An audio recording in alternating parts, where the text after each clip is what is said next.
Hello, this is Dr. Ehsan Garachidaki with Therapy Cable, and today I would like to address the Me Too campaign.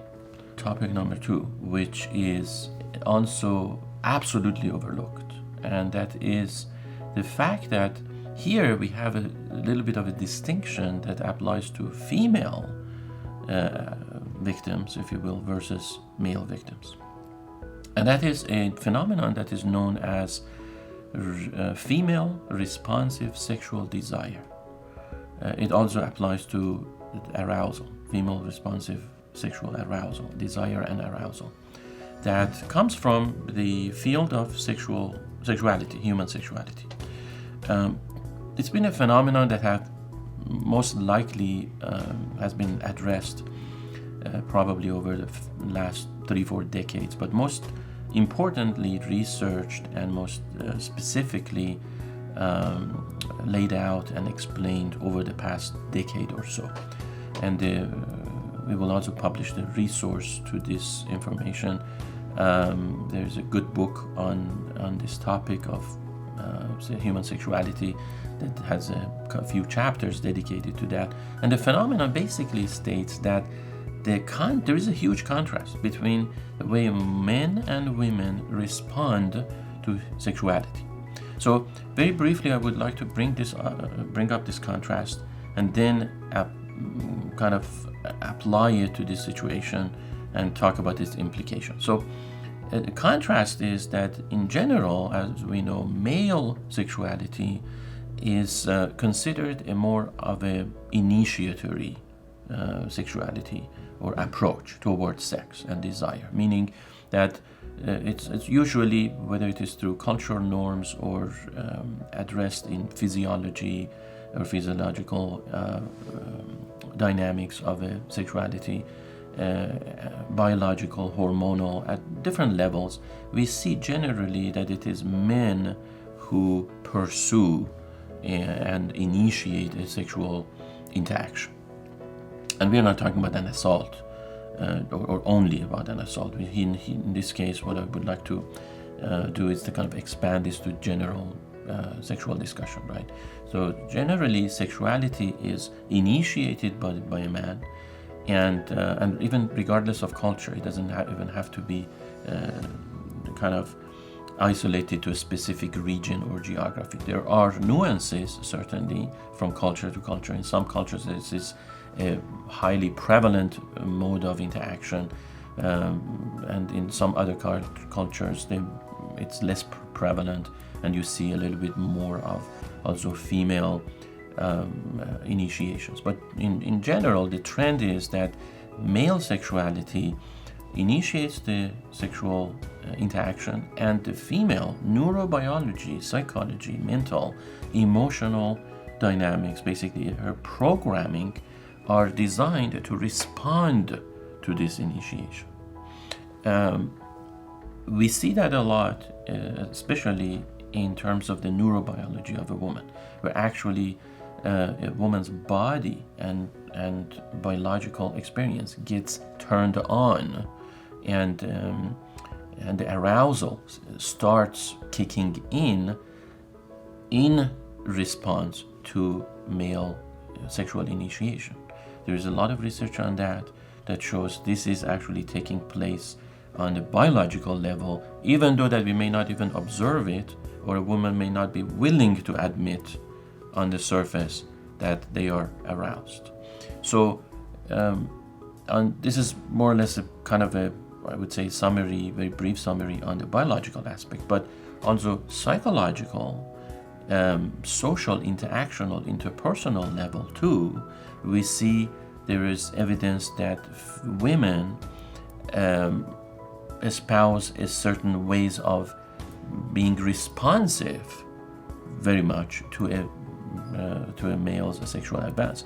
And that is very important, because if this is part of a person's psychobiological composition in the way they're interacting with their environment. Now, if you bring this into this assault situation, then you can understand how confusing it must be for a woman in that type of a situation to sort out the details of what's right, what's wrong, how far is too far, how much is too much, what a person should do in that situation. Should they be responsive, as their neurobiology and psychology is kind of internally demanding them to be responsive, to kind of, if you will, reciprocate that sexual advance? Or perhaps look at it differently, situationally, incorporating all kinds of other parameters and aspects, such as, let's say, age. Just today I read an article about Reese Witherspoon that came out about having been sexually assaulted at 16. Well, 16 is kind of an arbitrary age, if you will, or 18, 16, 15, 12, 18, 20, whatever we are coming up with, depending on the state you live in. Some state, for instance, here in the United States, some states have the age of majority at 16, not 18. In some other countries, perhaps it may be 20, 21, 22, and in some other countries it may be 12. So because it's such an arbitrary number, certainly there is a lot of other factors that we can take into account to come up with a good number. But at least in her case, in that woman's case where she was assaulted at 16, think about the idea of legality in terms of when they are being assaulted, and there is neurobiologically maybe a positive response, a kind of a favorable response to that advance, and we don't know what that advance is, whether it is how much of aggressiveness or assertiveness, or in fact perhaps a lot of I would say positive elements occur within that advance, and then taking into account the legality of the issue based on the age of the person. If I was in someone's situation, in that person's position where I'm getting this sexual advance from a person, whether it's male or female, and if I was a female and all my biology and psychology and emotions, feelings, everything is gravitating toward being available or ready or responsive or willing or reciprocal, and then I would have to also think about legality of the issue. I'm not of legal age. How is that going to affect me? And on top of that, I have to think through perhaps other types of parameters or factors that go into my mind, such as how would my peers think, how would my family think, how would the people I interviewed for this job think. Is this supposed to be part of the job? Is this supposed to be an acceptable, more or less, norm of this situation of society, or its societal situation, if you will, that I'm coming into? All these are confusing elements that ultimately throw a person through almost a chaotic roller coaster that they have to go through and sort out the details of this. And so it is extremely damaging, if you think about it, and also taxing on a person's emotions, feelings, psyche, their moral code. And this is an aspect that we are not bringing up, that a lot of times this reciprocal responsive stance that the female body, more or less, and psyche is taking toward this advance also may be part of the silence, also may be part of the confusion that basically leads to that at least momentary or temporary silence. And we don't take that into account because more or less the expectation is the person should be on their feet immediately reporting this, and have a very clear mind about the borders or boundaries or the limits of this advance, whether or not it was right. So I would like the viewers and listeners to this coverage think about it.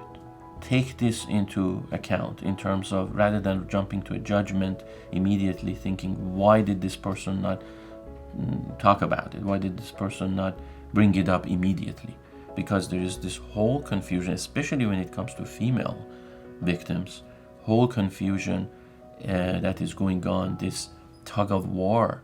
On the one hand, the whole body and psyche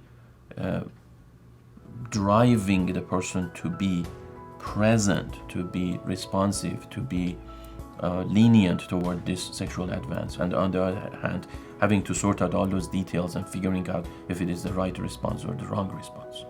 And that takes time. That simply takes time. A person needs to go through these emotions, feelings, sort them out, figure out what is the actual response need to be. Because also, if you think about it, the other elements of the sexual advance, and again, if it is not full-on assaultive rape, a lot of times it is obscured. A lot of times these sexual advances are insidious, and they come out of nowhere, and they surprise a person, and they are also encapsulated and delivered within the aura of the person who is making the initiation and the advance. And within that aura, we have all kinds of positive aspects of the person who is making the advance. Again, their position of power, their title, their influence, their probably some aspect of attractiveness that they personally, as a person, may have. All these elements comprise the person who suddenly is basically delivering a surprised attack. So this is another aspect as well where we can understand specifically in this case, a female responsive sexual desire, arousal, and interaction, and its complexity and the nature of the confusion that can exist, because you're completely lost. You don't know which part of this sexual advance you're actually responding to, or you need to be responding to. So I hope you can take that into account before making certain judgments, because it is complex. So if you would like us to actually create another video, definitely please leave us a comment. And in fact, leave us a comment about this video, how you liked it, what you would like to know more about this topic, about human sexuality, about male and female human sexuality. We would be glad to read your comments and respond to you, as well as follow through with other videos that you would like us to produce. Thank you.